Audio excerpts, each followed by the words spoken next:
تو 7-8 سال مدرسے کے اندر ہی رہے, بس مدرسے سے گھر, گھر سے مدرسہ, دنیا زیادہ پھرنے کا ہمیں موقع نہیں ملا. تو ہم تو اسی ماحول میں, علماء کی صحبت میں, بڑا اچھا ماحول تھا, کوئی دنیا داری کی باتیں نہیں, کوئی بزنس, وہ سب کرتے تھے, کاروبار سب کے تھے, کھاتے پیتے لوگ تھے, بعض طلبہ بڑے مالدار تھے, لیکن باتیں نہیں ہوتی تھیں. باتیں یہی ہوتی تھیں, دنیا مسافر خانہ ہے بھائی, مرمرا کے کیا ہو جائیں گے, ختم, فنش. تو مجھے یاد ہے کہ مجھے کسی کام سے جانا پڑ گیا اسلام آباد, بہت کئی سالوں کے بعد میں نکلا, اور اسلام آباد سے بائی ایئر کراچی آ رہا تھا.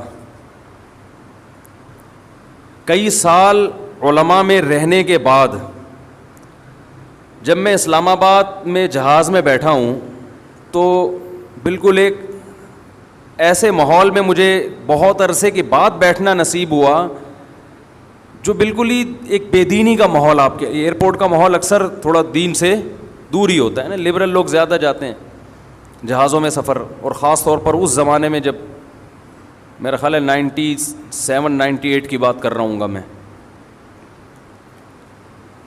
اب تو عام آدمی بھی جہاز میں سفر کرنے لگا, پہلے تھوڑا سا ذرا اونچے لیول کے لوگ سفر کرتے تھے. تو میں نے جو جہاز میں مسافر دیکھے سب 3 پیس سوٹ ٹائی میں, اکثر لوگ,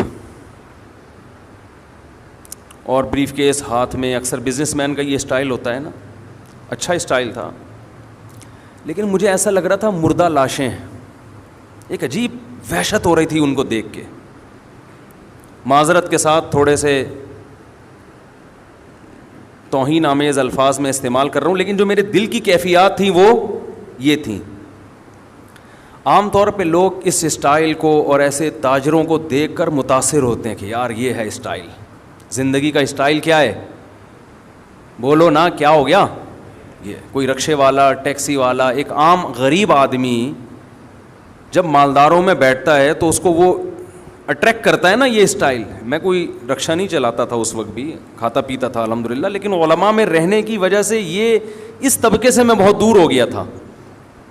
اور کوئی رکشہ چلاتا بھی ہو تو کوئی بری بات نہیں ہے.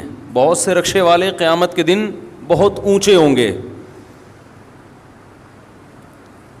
یہی چیز تو نکالنی ہے کہ رکشہ اور لینڈ کروزر میں فرق نہیں ہے.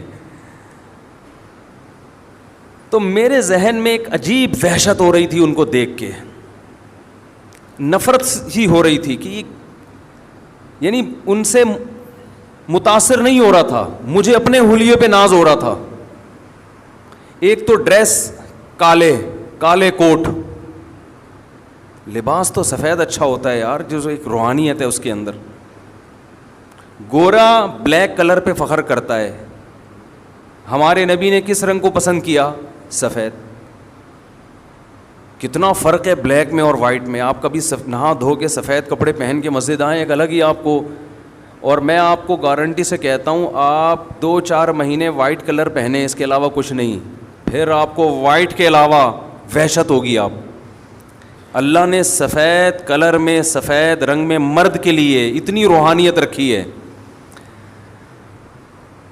دوسری بات, چونکہ وہ سارے تاجر تھے, نماز وماز کا تو کسی کو خیال نہیں تھا. ایک ذہن میں ایک چیز آ رہی تھی کہ یہ اس دنیا کا جو مسافر خانہ ہے نا, جو بے وفا دنیا ہے, اس سے محبت کرنے والے لوگ ہیں.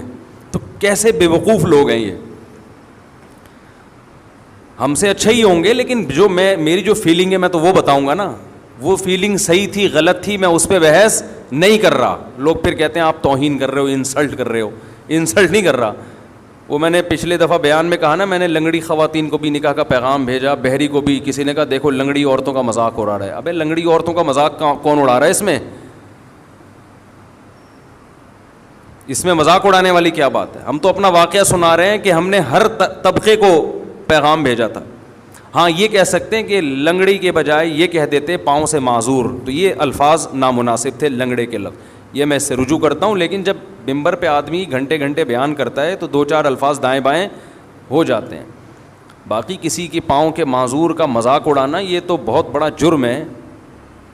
نبی صلی اللہ علیہ وسلم نے فرمایا کسی کے عیب پر کا مذاق مت بناؤ, اس کا امکان ہے اللہ اسے صحت دے دے اور اس بیماری میں تمہیں مبتلا کر دے. اصل تو آخرت ہے, آخرت میں پتہ چلے گا کون کتنا بڑا فنڈر تھا دنیا میں. تو میں جب ان کو دیکھ رہا تھا تو مجھے ایک عجیب وحشت ہو رہی تھی اس ماحول میں, جہاز کے اس ماحول میں. وحشت یہ ہو رہی تھی کہ یہ سارے یا ان میں سے اکثر بریف کیس میں دولت لے کے گھوم رہے ہیں, یہ نوٹوں سے محبت کرنے والے لوگ ہیں. یعنی جو میری کیفیات تھی نا وہ میں آپ کو سمجھا نہیں سکتا. اچھا میری تو یہ کیفیات پورے راستے کہ یار کن لوگوں میں بیٹھ گیا ہوں. مجھے وحشت ہو رہی تھی, میرا دل چاہ رہا تھا کہ میں یہاں سے اٹھوں, اسی ماحول میں جاؤں جو مجھے وہاں مدرسے میں ملا ہے. میری یہ فیلنگ تھی جس کی وجہ مجھے سمجھ میں نہیں آ رہی تھی.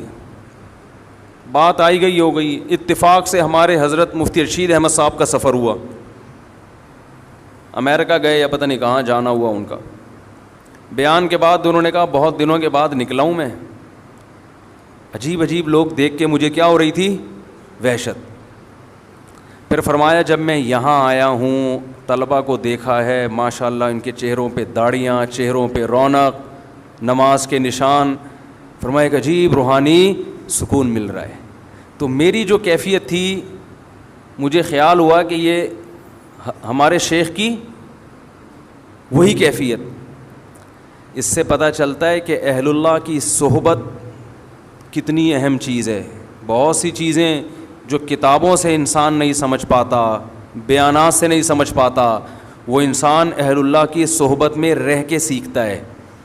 آپ کے دل کی کیفیات بدلتی ہیں. اب آپ کہہ سکتے ہو اس میں وہ کون سا ہو کے نہا دھو کے نہیں بیٹھے ہوئے تھے, کیا بدبو آ رہی تھی کیا ان کے جسم سے جہاز میں, جو مفتی صاحب کو وحشت ہو رہی تھی؟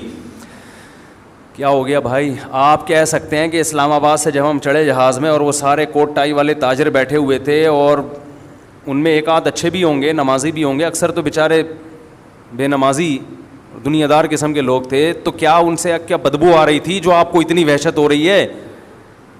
یہ روحانی بدبو ہوتی ہے, یہ جسمانی بدبو بولو نہیں ہے, یہ روحانی بدبو ہے. یہ روحانیت پیدا ہوتی ہے اہل اللہ کی صحبت میں, اللہ والوں کی صحبت میں وقت گزار کے. دیکھیں جب آپ یہ کیوں ہو رہی تھی اس کو میں ذرا ڈیفائن کرتا ہوں. جب آپ صاف ستھرے لوگوں میں رہو, چاہے وہ غیر مسلم ہی ہو, ہر وقت نہاتے دھوتے صاف ستھرے کپڑے پہنتے ہوں, تو اگر کوئی آپ کو بھنگیوں میں لے جا کے بٹھا دے, آپ گزارا کرو گے؟ ہے بھائی, جو نہ کھانے سے پہلے ہاتھ دھوتا ہو, نہ کبھی نہاتا ہو, نہ دانت صاف کرتا ہو, ادھر ہی تھوک دیتا ہو, کتنی گھن آئے گی نا آپ کو. حالانکہ آپ نے گندگی کے خلاف کبھی بیان نہیں سنا ہوگا, لیکن جو فیملی صاف ستھرے رہتے ہیں ان کے عادت ہے, میں نے اکثر دیکھا ہے لوگ سفر میں واش روم نہیں جا رہے ہوتے, ان کو گھر کے صاف ستھرے واش روم کی عادت پڑ چکی ہوتی ہے, وہ سفر میں برداشت کر لیتے ہیں, کہتے ہیں ہم واش روم استعمال نہیں کریں گے. تو کیا انہوں نے کسی مولوی صاحب سے یہ تقریر سنی ہوتی ہے کہ سفر میں واش روم اکثر گندے ہوتے ہیں, یوز نہیں کرنے چاہیے, گھن آنی چاہیے, گھن نہیں آ رہی تو اس کا مطلب آپ گندے ہیں, ایسی کوئی تقریر سنی ہوتی ہے انہوں نے؟ بھائی وہ صفائی ستھرائی کے ماحول میں رہے ہوتے ہیں جس کی وجہ سے انہیں صفائی سے محبت اور گندگی سے نفرت. تو یاد رکھو جیسے ایک صفائی جسمانی ہے, مادی ہے, اسی طرح ایک صفائی روحانی بھی ہوتی ہے. ایک آدمی اوپر سے جتنا مرضی صاف ستھرا ہو, اگر وہ دنیا سے محبت کرتا ہے, اس کے دل میں اللہ کی محبت نہیں ہے, وہ روحانی طور پر گندا ہے, گندی چیزوں سے محبت کر رہا ہے, وہ رب سے وفا کرنے والا نہیں ہے, وہ لالچی ہے. وہ اس کو دیکھو, لالچی آدمی بھی گندا ہوتا ہے. آپ کو پتا چل جائے کہ یہ لالچی آدمی ہے جب بات کرے گا پیسے نکلوانے کی کوشش کرے گا, نفرت ہوتی ہے نا اس سے تھوڑے دنوں میں کہ یار یہ جب بھی ملتا ہے گھما پھرا کے پیسوں کی جیب سے پیسے نکالنے کی کوشش کر رہا ہوتا ہے. لالچی ہے, اس کو جتنا مرضی دو اس کا پیٹ نہیں بھرے گا. جھوٹے سے انسان کو نفرت ہو جاتی ہے نا. بعض لوگ دیکھے ہوں گے ہر وقت جھوٹ بولتے ہیں, ہر آدمی خود کو غصہ آتا ہے کہ زندگی میں کبھی تو سچ بول لیا کر, تھوڑا بہت جھوٹ تو ہر ایک بول لیتا ہے, لیکن ہر وقت جھوٹ بولتا ہے, چاہے وہ کتنا خوبصورت ہو, لیکن اگر آپ سچے ہیں تو بار بار جھوٹ بولنے والے سے آپ کے دل میں نفرت. اگر آپ پاک دامن ہیں, پرہیزگار ہیں, زنا نہیں کرتے, بد نظری نہیں کرتے, کوئی آپ کو آ کے بتائے کہ میں صبح و شام زنا کرتا ہوں, آپ کے دل میں اس سے نفرت پیدا ہوگی, کیا گندا آدمی ہے, بشرطے کہ آپ خود اس برائی سے بچتے ہوں, آپ کو اس سے نفرت ہوگی. تو جیسے جسمانی گندگی سے انسان کو نفرت پیدا ہوتی ہے بیان سن کے نہیں, صاف ستھرے لوگوں میں رہ کر, ایسے ہی روحانی گندگی سے بھی وحشت ہوتی ہے, لیکن یہ اس وقت ہوتی ہے جب آپ روحانی اعتبار سے صاف ستھرے لوگوں میں ٹائم گزاریں, تو آپ کو بھی اس سے محبت پیدا ہونا شروع. یہ جو لبرل لوگ ہیں ان کو مولویوں میں بیٹھ کے وحشت ہوتی ہے کہ یار یہ کیا داڑھی یہ ایسے شلواریں ان کی ٹخنے سے اوپر, عجیب سے طبقہ ہے یار یہ ہیں, ٹھیک ہے, ان کو اس میں وحشت ہوتی ہے. مسجد میں آنے سے وحشت ہوتی ہے. ہمیں یاد ہے میں پہلے جہاں رہا کرتا تھا, ایک صاحب 30 سال سے ہم نے ان کو مسجد میں نہیں دیکھا تھا. ہم نے پوری جہاں جس علاقے میں نے ٹائم گزارا نا بہت زیادہ, 30 سال کے عرصے میں ان کو کبھی مسجد میں, مسلمان تھے, مسجد میں نہیں دیکھا, حالانکہ مسجد کے قریب ہی گھر تھا. ایک دن ہمیں یاد ہے مغرب کی اذان ہو چکی تھی, جماعت کھڑی ہونے والی تھی, وہ مسجد میں آئے. ہم نے کہا چلو یار اچھی بات ہے, مسجد میں آ کے اب نماز پڑھیں گے. لیکن وہ ایسے آ کے نا چکر لگا رہے ہیں, یوں کر کے واپس نکل گئے. بھائی جماعت کھڑی ہو رہی ہے, آج اتفاق سے آ گئے. وہ کسی کو تلاش کرنے آئے تھے, لیکن ان کی چہرے پہ جو وحشت تھی نا مسجد میں آنے کے بعد, اس وحشت سے لگ رہا تھا کہ ایسا لگ رہا ہے جیسے جیل میں آ گئے ہوں. ایسے بوڑھوں کے واقعات میں نے سنے ہیں کہ ان سے کہا گیا کہ اب آپ کی زندگی گزر گئی, ساری زندگی نماز نہیں پڑھی, اب موت کا وقت قریب ہے, اب تو آ جاؤ مسجد. تو جواب میں کہتے ہیں مسجد میں آتا ہوں تو مجھے عجیب وحشت شروع ہو جاتی ہے, گھبراہٹ بے چینی شروع ہو جاتی ہے. جیسے بھنگی کو آپ کسی دن نہلا دو, بے ہوش ہو جائے گا وہ, اس کو گٹر چاہیے, اس کو بدبو چاہیے. اور یہ میں نے دیکھا ہے, آپ مذاق نہ سمجھیں, جو گندگی کے عادی ہوتے ہیں نا ان کو صفائی سے نفرت ہو جاتی ہے. وہ کہتے ہیں پتہ نہیں کیوں نہا رہے ہیں, حیرت کی بات, ایسے لوگ ہیں ان کو پتہ نہیں پانی کی مچھلی بنے ہوئے ہیں. خوشبو سے نفرت, ایسے لوگ بھی ہم نے دیکھے ہیں, خوشبو سے گھن آتی ہے, بدبو ان کو اچھی لگتی ہے. یہ ہو جاتا ہے تھوڑے دنوں میں. چائنا والے جو گند کھاتے ہیں اچھا لگتا ہے تبھی تو کھاتے ہیں نا, جو کتے بلی کھا رہے ہیں تو وہ گند اچھا لگ رہا ہے تبھی تو کھا رہے ہیں. ہمارے سامنے کوئی کتا رکھ کے دکھائے, اس کو کتا بنا دیں گے ہم تھوڑی دیر میں, حقیقت ہے یہ. تو مجھے یاد ہے ہم جب بچپن میں بنوری ٹاؤن جایا کرتے تھے, کیونکہ ہم کالج کے ماحول میں پڑھتے تھے, اسکول کا ماحول تھا, وہاں یہ روحانیت والا ماحول نہیں تھا, وہاں تو اڑنگیاں دینے والا ماحول تھا, لیکن وہ بھی اس سے پھر بھی اچھا تھا جو آج کل ماحول ہے. تو ہمیں ایک عجیب روحانیت محسوس ہوتی وہاں, طلباء کے چہرے ایک عجیب رونق, چھوٹی چھوٹی ان کے جو بچوں کے داڑیاں نکل رہی ہوتی ہیں نا, ٹین ایجز لڑکوں کے چہروں پہ ایک رونق, نماز کے وقت میں سارے صف بستہ ہو کے نماز, زمین پہ بیٹھ کے پڑھ رہے ہیں, نہ کوئی ڈیسک, نہ کوئی میز, نہ کوئی کرسی, نہ کوئی تپائی, سادہ ماحول. نیچے کارپیٹ پہ بیٹھ کے ایک استاذ بیٹھا ہوا ہے, سامنے حدیث کی کتاب رکھی ہوئی ہے, فقہ کی کتاب رکھی ہوئی ہے, وہ ان کو لیکچر دے رہا ہے, وہ سب بیٹھ کے پڑھ رہے ہیں. تو ہم آپس میں تبصرہ کرتے تھے یار کہ ان کا کتنا سادہ ماحول ہے, اور ہم جو اسکولوں میں پڑھتے ہیں اس ماحول میں اور اس ماحول میں کتنا فرق ہے, ایک عجیب روحانیت. اور یہ بات میں نے محسوس نہیں کی, بہت سے لوگوں نے مجھے بتائی. اور آپ جائیں گے مدارس, آپ کو یہ روحانیت لگے گی, بشرطے کہ اپنے اندر کی روحانیت بالکل ختم نہ ہو گئی ہو.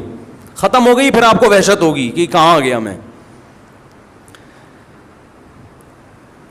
تو انسان جب ان لوگوں میں اٹھتا بیٹھتا ہے جو دنیا سے محبت نہیں کرتے, اللہ سے محبت کرتے ہیں, تو اسے پھر دنیا سے محبت کرنے والوں میں بیٹھ کر سکون محسوس نہیں ہوتا. انہی دنوں میں میری نظر کا کوئی مسئلہ تھا, ٹیسٹ نظر ٹھیک تھی, میں سمجھا کہ خراب ہو رہی ہے, کچھ آنکھ میں کوئی کچھ پرابلم چل رہی تھی, تو میں آئی اسپیشلسٹ کے پاس چلا گیا انہی دنوں میں. ایسے کبھی کبھار باہر نکلنا ہوتا تھا تو 5-6 بڑے بڑے ڈاکٹر بیٹھے ہوئے تھے, لمبے تڑنگے چوڑے ماشاء اللہ, بڑی پرسنالٹی تھی ان کی. آنکھیں انہوں نے میری ٹیسٹ کی, انہوں نے کہا بھائی 6/6 کوئی پرابلم نہیں ہے. میں نے کہا پھر یہ کیا ہو رہا ہے؟ انہوں نے پھر کوئی وائٹامن کی گولیاں لکھ کے دے دیں. اچھا وہ اتنے میں لکھ رہے تھے تو آپس میں باتیں کیا کر رہے تھے, کہہ رہے یار وہاں سے ایک جاب کی آفر آئی ہے 80,000 اس زمانے میں, یہ 94-95 کی بات کر رہا ہوں گا, 80,000 اس زمانے میں بڑی چیز تھی یار, 80,000 کی آفر ہے. وہ کہہ رہا ہے بھائی اتنے کی ہے, بھائی وہاں چلا جا. تو چونکہ ہم یہ باتیں سننے کے عادی نہیں تھے تو یہ بھی مجھے بڑا عجیب لگ رہا تھا کہ بھائی تو کر لے جاب, یہ باتیں کر کر کے مزے کیوں لے رہے ہو؟ صحیح ہے نا. محبوب کا تذکرے میں الگ لذت ہے, محبوب کے تذکرے میں مزہ ہے. تو میں سوچ رہا تھا کہ ان کو چونکہ محبت ہے نا نوٹوں سے, تو نوٹوں کی باتوں میں ان کو کیا آ رہا ہے؟ مزہ آ رہا ہے. اور ہمیں وحشت ہو رہی ہے کہ نوٹ رکھو ٹھیک ہے, باتیں کیوں کر رہے ہو؟ ہم کہہ رہے تھے باتیں آخرت کی کرو یار, مر جائیں گے ختم ہو جائے. ہم تو یہ باتیں سننے کے عادی ہو گئے تھے, مریں گے سب فنش. تلک الدار الاخرہ, ہمیں تو وہ قارون کا واقعہ یاد آ رہا تھا.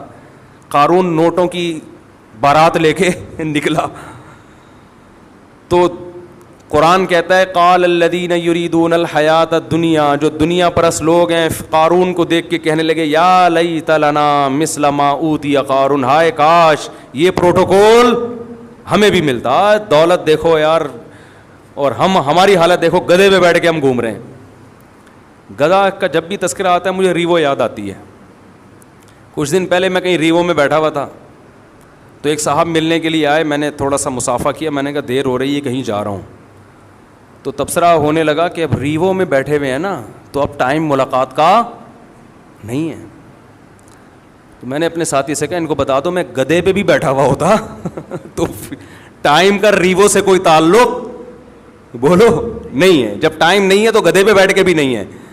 اب جہاں جا رہا ہے یہ تھوڑی کہ کوئی بھی کسی بھی ٹائم پہ آ کے گرفتار کر لے, ایمرجنسی پہنچنا ہے کہیں. اور جو ڈرائیونگ سیٹ پہ بیٹھا ہے نا ریوو, ضروری نہیں کہ وہ گاڑی اس کی ہو, یہ بھی ہے ہو سکتا ہے کہ اس کی ہو بھی, یہ بھی ہو سکتا ہے کہ اس کی نہیں ہو, کچھ بھی ہو سکتا ہے. اب اس کی ہے یا نہیں ہے تو آپ نے کیا لینا دینا, آپ بیان سنیں پتلی گلی سے نکلیں, کسی کی پرسنل لائف میں دخل اندازی مت کریں. اگر میں کہوں گا کسی کی ہے تو کون اتنا فری کرا رہا ہے بھائی, اپنی ریوو پکڑائی ہوئی ہے اس نے, اپنی ہے. پھر اس پہ لوگوں کو اعتراض ہوتا ہے بیان سادگی پہ, دنیا کی محبت نہیں, مسافر خانہ اور گھوم کس میں رہیں.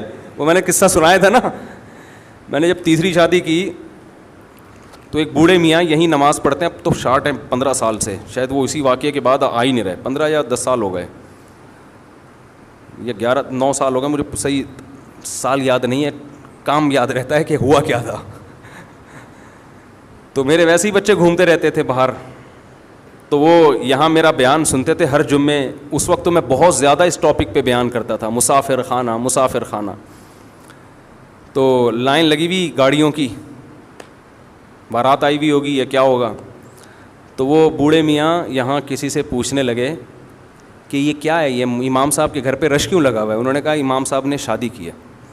تو ایسے غصے میں کانپنے لگے, کہتے ہیں ادھر ممبر پہ بیٹھ کے کہتے ہیں دنیا مسافر خانہ ہے.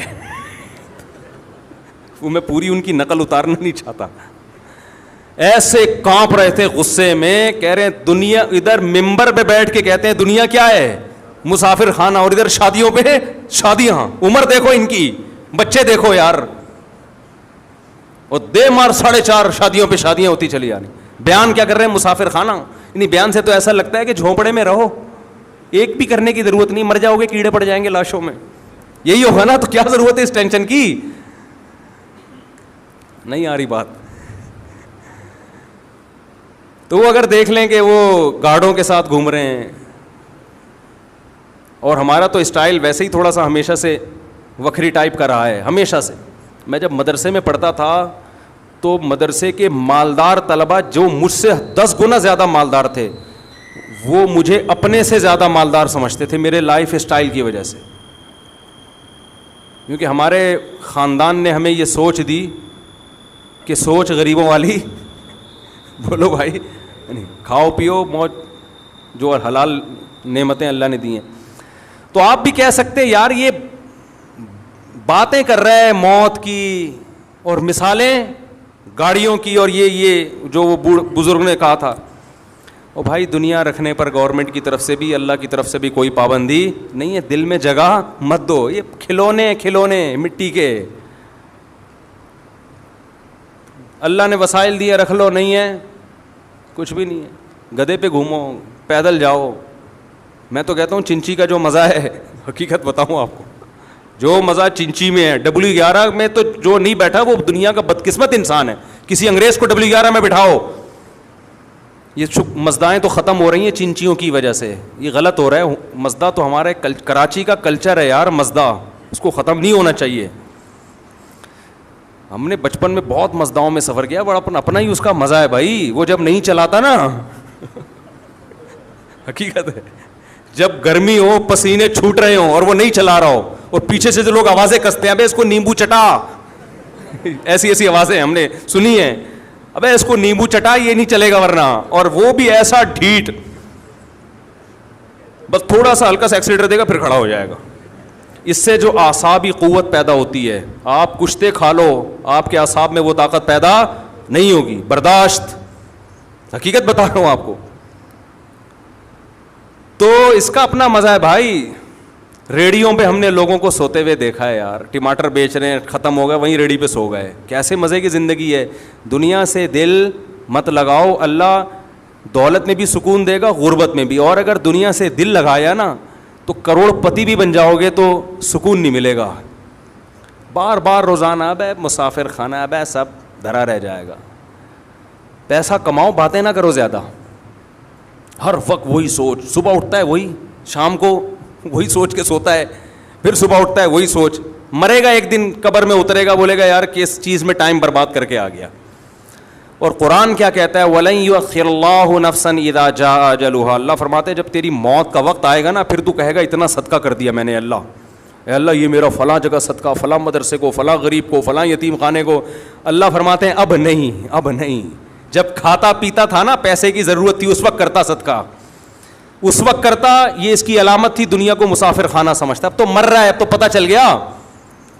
نبی صلی اللہ علیہ وسلم نے فرمایا انسان صدقے کو ڈیلے کرتا ہے کہ ابھی کل, پھر جب مرنے لگتا ہے کہتا ہے اتنا فلاں کو دے دینا, اتنا فلاں کو. فرمایا قد کان لفلان, اب تو یہ تیرے وارثوں کا حصہ ہے, اب تو نکل یہاں سے. اور وارث انجوائے کر رہے ہوتے ہیں کہ ہم کھائیں گے. او بھائی تم بھی نہیں کھاؤ گے, کل جو تمہارے باپ پر وقت آیا ہے کل تم پر بھی یہ وقت آئے گا. تو زیادہ فری ہونے کی کوشش مت کرو, زیادہ خوشیاں نہیں مناؤ.